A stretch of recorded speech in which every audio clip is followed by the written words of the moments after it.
कि आज एनटीए ने खुद माननीय सुप्रीम कोर्ट के सामने माना कि जो उन्होंने ग्रेस नंबर दिए थे उससे बच्चों में डिससेटिस्फैक्शन हुआ, बच्चे प्रोटेस्ट पे आए और कहीं ना कहीं उन्होंने माना कि पहले कभी ऐसा नहीं है, पहली बार किया है, तो उन्होंने माना कि इसको हम हटा देते हैं ग्रेस नंबर को। हमारी 7 दिन से ये लड़ाई चल रही थी कि पहली बार आपने कैसे ग्रेस नंबर दे दिए, किस बेसिस पे आपने सोच लिया, बिना किसी को इन्फॉर्म किए, और आपने जब रिजल्ट आया तो बताया नहीं।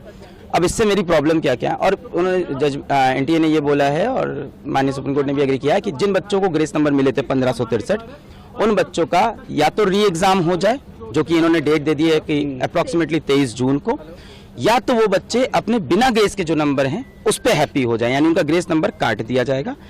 ठीक है, अब री एग्जाम हो उन बच्चों का जो देना चाहते हैं 1563 में से, और जो नहीं चाहते हैं उनका ओरिजिनल स्कोर रहेगा, फिर रैंक पूरी शफल हो, उसके बेसिस पे काउंसलिंग हो। पर इसमें मेरे कुछ पॉइंट्स हैं, 3 पॉइंट्स हैं मेरे। सबसे पहला पॉइंट ये है कि आज एनटीए 7-8 दिन बाद आके माननीय सुप्रीम कोर्ट के सामने खुद एग्री करता है कि ये ग्रेस वाला जो पूरा हमने जो किया है ये गलत है, इसको हटा देते हैं। कहीं ना कहीं एग्री किया।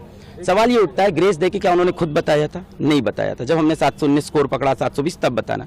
तो क्या एनटीए और भी ऐसे बहुत चीजें करता है जो हमें पता नहीं चलती? क्या और डिस्पेरेंसीज है जो एक बार हमें अंदर घुस के देखनी चाहिए? ये तो पकड़ा गया 719 720 से, क्या ऐसे और भी मामले हो सकते हैं? तो कहीं ना कहीं ट्रस्ट का इश्यू है। दूसरा बात, उन्हीं बच्चों को ग्रेस मिला था और उन्हीं को री एग्जाम की अपॉर्चुनिटी मिल रही है जो माननीय हाईकोर्ट पहुंचे थे एग्जाम के बाद कि उनका समय का नुकसान हुआ है। बहुत सारा बच्चा माननीय हाईकोर्ट नहीं गया क्योंकि किसी को नहीं पता कि बाद में ग्रेस नंबर मिलते हैं, पहले कभी नहीं हुआ। और 18 साल के बच्चे को नहीं पता है कि मुझे पेपर लिखने के बाद अब हाईकोर्ट जाना होता है। तो मुझे लगता है यहाँ पे राइट टू इक्वालिटी का वायलेशन है। तीसरी बात, पेपर लीक का जो मुद्दा है वो ओपन है, उस पर सुनवाई होती रहेगी।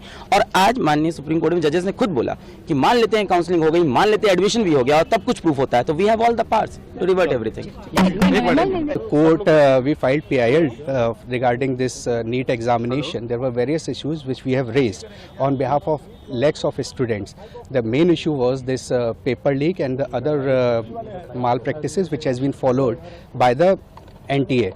And now today they have admitted their mistake, stating that yes, those grace marks, regarding those grace marks, we are going to conduct the re-examination, which means there was something which was amiss, and now they have taken note of it, and that's why the court has also directed that re-examination will be done on 23rd of June.